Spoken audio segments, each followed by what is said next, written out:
So it is finally here. The biggest update for Gran Turismo 7 so far, update 1.29 trailer has just been dropped. So let's go over everything that was announced and also cover some extra screenshots and footage that you might have missed. First thing the trailer shows right off the bat is PSVR2. Everybody's known about this for quite a while at this point, not really surprised there, but that is a feature that I am going to be utilizing probably for the rest of my time playing Gran Turismo 7 in general.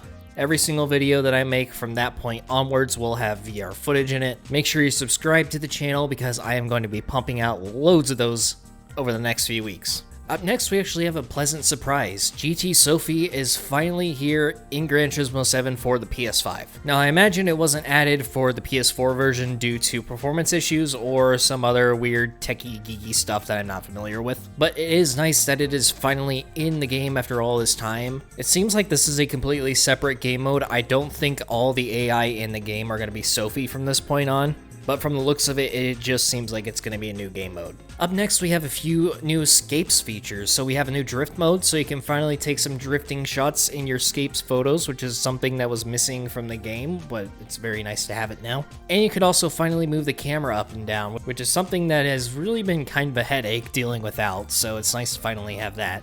Up next, we have a new track, and it is kind of what people were expecting, but also not at the same time. We finally have Grand Valley, with a little twist. They call this one Grand Valley Highway 1, which is strange because that means there's probably going to be a second one.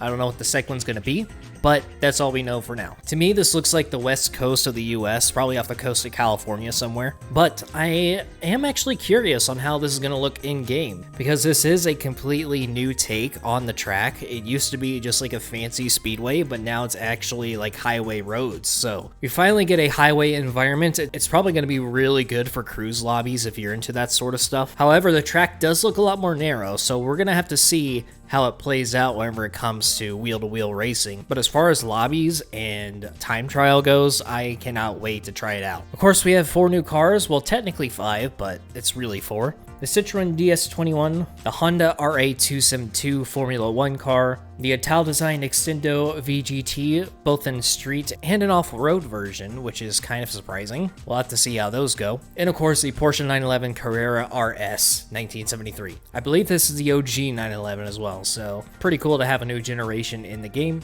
And that's about it for the trailer.